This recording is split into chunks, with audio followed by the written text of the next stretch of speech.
It was designed to help.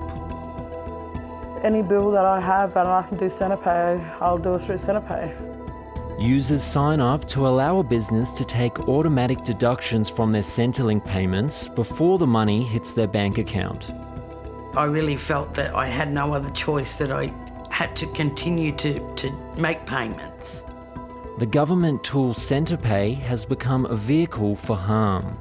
We're seeing more and more predatory practices emerge in what was originally designed to be a really safe model for people to pay for things and to just be on top of the essentials and the basics.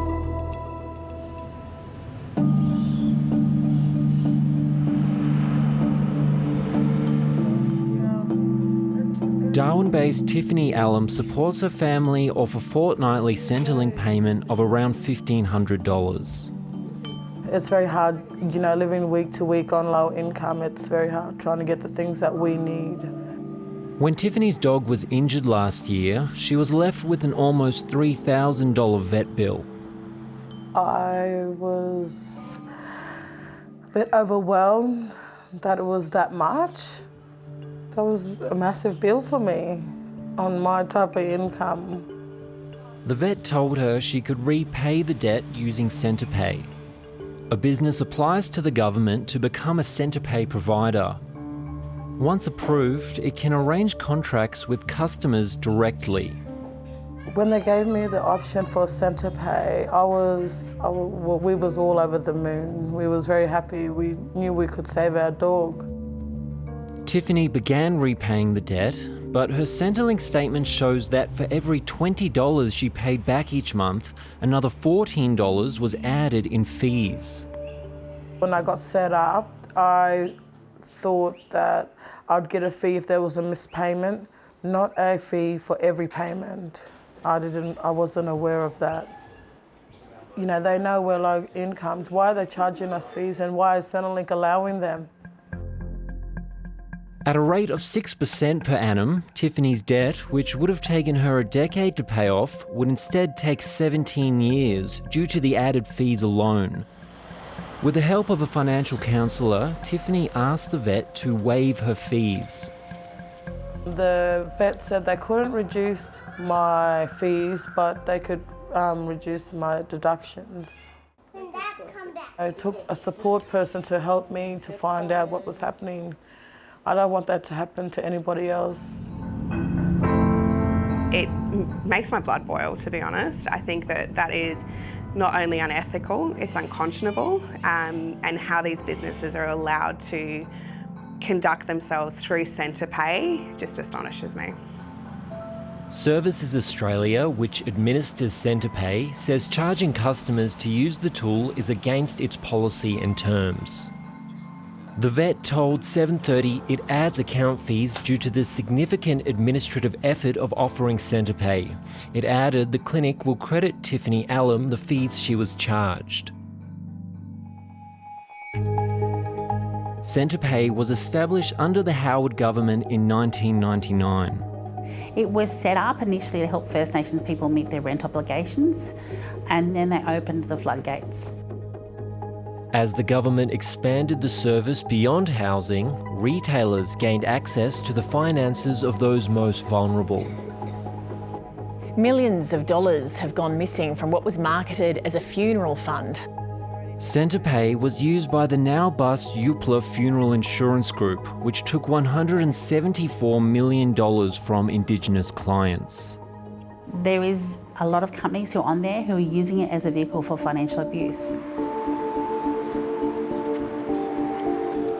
Disability pensioner Janine Thacker says it's happened to her. Last year, she signed up to a Centrepay agreement for a Samsung phone from appliance rental company Rent for Keeps.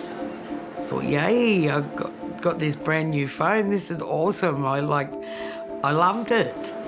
I felt I was up there for a little while, you know what I mean? The phone retailed for about $1,800, but the agreement shows Janine was on the hook for almost $7,000. When you're sent the e-sign contract, you literally, unless you're pulling it up on a full-size PC or something like that, you can't see it. It's sort of over your head, you know what I mean? You're not initially thinking about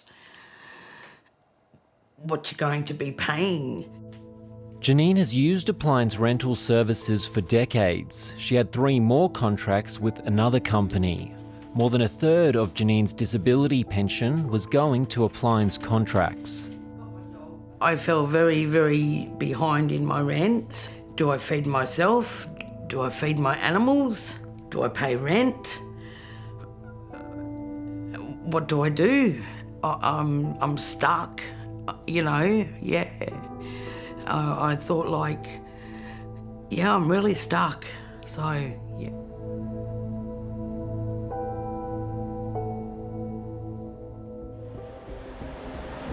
Last year, the corporate regulator said it was suing Rent for Keeps Australia and its Victorian franchisee for alleged breaches of the Credit Act.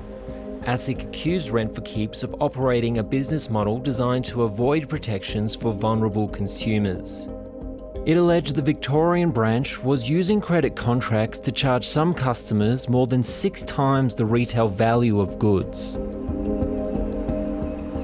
Less than 3 weeks after ASIC announced the legal action against Rent for Keeps, the New South Wales franchise signed Janine up again. It's run by the same people. This time, a washing machine would cost her almost $2,500, 3 times the model's retail price. Yes, they may be brand new products, but you're just paying 4 times the money for them. So how do these companies get away with that? The New South Wales company is among 37 Rent for Keeps branches which remain registered as Centrepay providers across the country. The Victorian franchise is also still listed. I don't think they should be allowed to do it. I don't think they should be able to continue. Wow, a new phone. Oh yeah, I got it from Rent for Keeps. A solicitor for Rent for Keeps Australia and its Victorian franchise told 730 his clients will vigorously defend ASIC's allegations at a trial next year.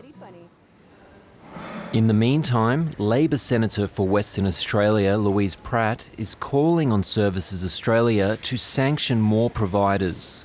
It's high time they dove right in and cleaned up all of the businesses that sit inside Centrepay that are ripping off consumers.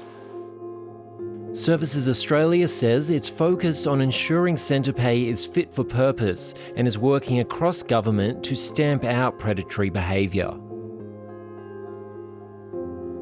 Over the past 2 months, the Salvation Army helped Janine get her remaining debts waived.